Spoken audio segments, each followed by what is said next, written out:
Next up, we're going to learn the 12-bar blues, or boogie pattern here, with some chords that we already know, the A power chord, the D power chord, and the E power chord. Those are the basic 3 chords you need to play the 12-bar blues.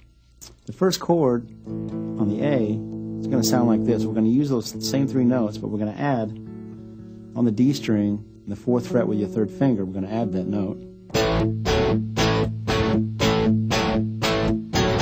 And go back and forth between the regular chord and then the chord with that note added.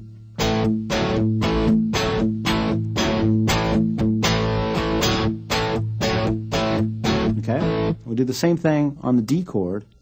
Okay, but instead of using the 1st and 3rd finger to finger those notes of the power chord like we did before, we're going to use our 1st and 2nd finger on that B string and the 3rd fret. And the note we're going to add is going to be on the 4th string of the, the 4th fret of the G string, with the 3rd finger. So it'll sound like this.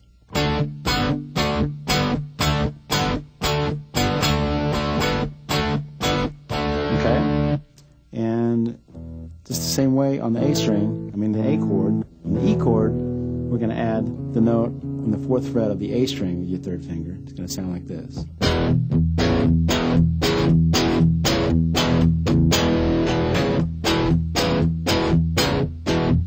So now when we put those together in the correct form of the blues, it'll sound like this. There's going to be 4 bars of the A chord first. 2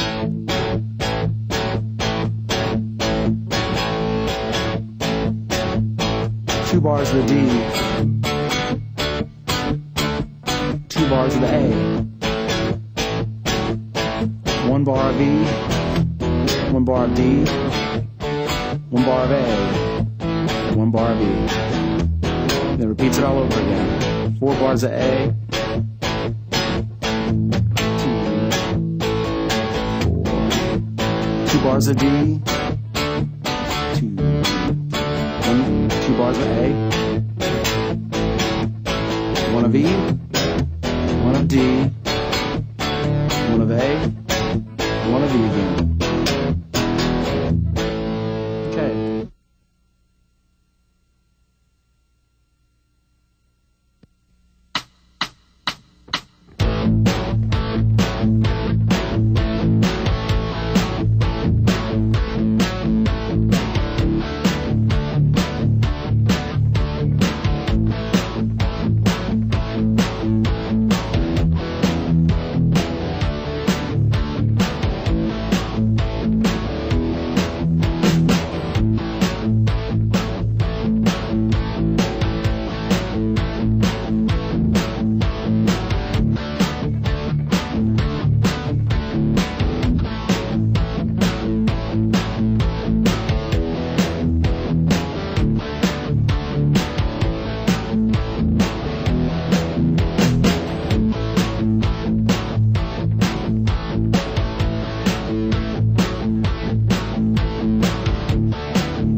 The last scale shape we're going to go over is basically the same pentatonic that we learned in A. We're just going to add a few notes below and above it to extend the range of the scale. Before we were pretty much staying in the what's called the box pattern. Kind of resembles a box the way the shape of the scale. But now we're going to add an actual one note below it and a slightly different fingering, even though it's going to be similar notes to the position and this fingering that we've already done. So instead of starting with your 1st finger on the 5th fret, we're going to start a note a whole step below, the note G on the E string with your 1st finger in the 3rd fret. Then adding your 3rd finger in the 5th fret. Then in the 3rd fret on the A string with your 1st finger. 3rd finger in the 5th fret, and sliding up to to the 7th fret, so it's going to sound like this. Okay, then the middle of the scale will be the same. On the G string, after fretting the 7th fret, you're going to slide that up to the 9th fret, so it'll sound like. And then on the B string, you're going to fret the 8th fret with your first finger, and then the 10th fret with the 3rd finger. And the same thing on the E string, 8th and 10th fret with your 1st and 3rd finger. So the whole scale will sound like this. And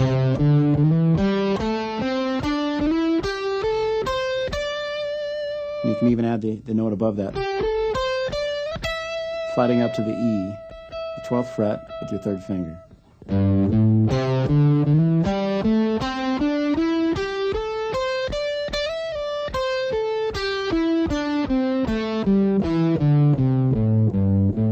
Now to this you can also add the blues scale note, the note in between these notes here.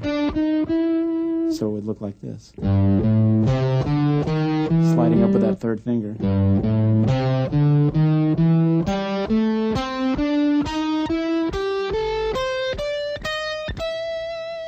So it's pretty much playing the same notes you've already learned, but just extending the range a little bit of the scale.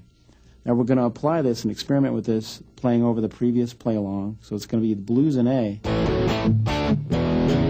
and the A blues scale works quite nicely over that. So once again in the next play-along, I'll play along with the first couple of choruses, just playing up and down that scale so you get the fingering right. I'll give you plenty of time to experiment, and then I'll play a little bit at the end. Let's try it.